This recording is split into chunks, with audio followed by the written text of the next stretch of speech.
It's the Vulture, and my goodness, do we have an eventful week. This week not only is UFC Freedom 250, but it also kicks off the 2026 FIFA World Cup. And I just witnessed Mexico take out South Africa with a 2-0 win in the group stages. That's an amazing win for Mexico, hence the representation of Noche UFC walkout jerseys. But nonetheless, this week's video will be covering the two championship fights between Ilia Topuria, and he takes on Justin Gaethje, and we've got Alex Pereira taking on Ciryl Gane. Both of these title fights should be some absolute wars. Super excited to see them, but more importantly, super excited to break them down for you all. So without further ado, sit back, relax, and get ready for another Cage Conversation.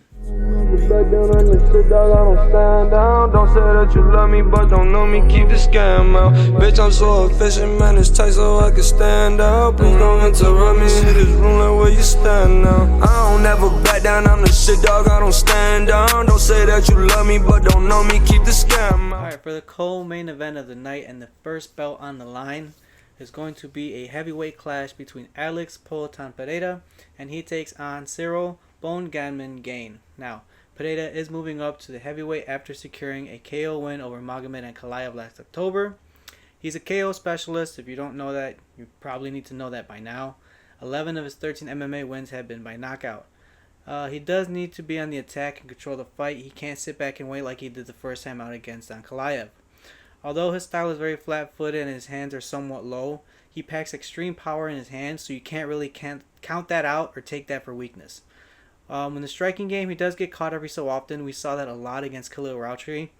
And I don't think that's anything that he's worked on. We kind of saw the similar traits when he fought Ankalaev. He was getting pieced up a little bit, but that's mainly because he was sitting on the back foot. He's got to keep the pressure forward. Grappling, haven't seen much of it. He's lost his MMA debut by submission, so maybe grappling might be a way for Gane to be able to get this W. He does need to be cautious of those kicks. When he throws them, they tend to get caught, and if they get caught by Gane might have enough power to counter straight down the pipe or sway to the side and get this fight to the ground. He also has a little trouble with southpaw stance fighters, and Ciryl Gane, being a switch stance fighter, might be able to use this to his advantage. On the other side of the octagon, we got Ciryl Gane.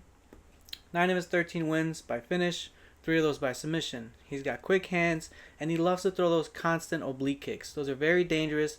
Just ask Khalil Rountree, I believe he did that to the Caucus. He absolutely shattered that leg.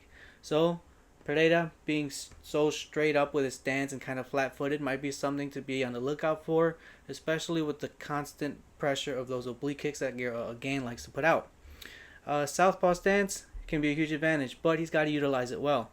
He's got good head movement and striking defense, damages his opponent's legs very early, although it's either just straight leg kicks or oblique kicks. They're constantly being threatened and they're constantly being put in a position to be compromised. His level changes have shown improvement. He seems to be working on his wrestling and working on how to get his opponents down as quick and accurate and more effectively every time he gets out there. He is a patient fighter. He needs to do one of two things to find success if he's going to use his fighting style against Alex. One, absolutely change it and go for a heavy forward pressure and keep Alex on the back foot. Or two, work heavy on the counter strikes and work in a lot of level changes. For this one, I'm going to take Alex Pereira. Although Gane is showing improvements in his grappling, I don't think it'll be enough to get the win, nor do I feel he is the better striker. I see Alex keeping a heavy forward pressure, using the tall and heavy stance that causes a lot of complications for his opponents, working to a takedown, using his striking, and put Gane away and become a 3-division champ. For the main event of the night, we've got a lightweight clash between Ilia El Matador Topuria, and he takes on Justin the Highlight Gaethje.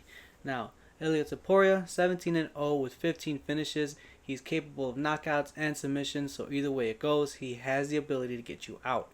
He's got insane boxing abilities and his power is godlike. He's got good counter strikes and his weapon of choice is that mean left hook.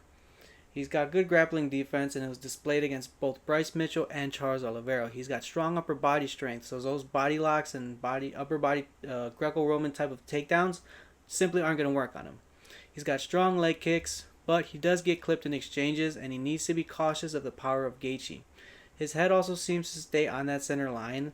Haven't seen much of him moving it out of the way unless he ducks to throw back-to-back overhands. On the other side of the octagon, Justin Gaethje, impressive striking, great grappling and creates very good scrambles. He's got good leg kicks, and he's got clever, dirty boxing. He's also an unpredictable fighter. A lot of his movements flow very similarly. For example, his shots are the same initial entry he uses for his overhand right.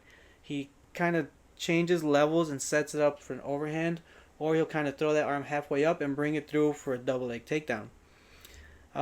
He does need to be more free in his movements, though. He's kind of a heavy boxer stance, so a little heavier on the feet. Still likes to flow a little bit, but I would like to see more movement, especially against someone as accurate as dangerous as Topuria. He also needs to be ready for the power that's coming at him, and he cannot allow himself to stand and trade. He can't try to prove to the world that he can take this guy's power, because he just might succumb to it. He needs to move more, especially when he gets tagged. Staying stationary will be his biggest enemy in this fight.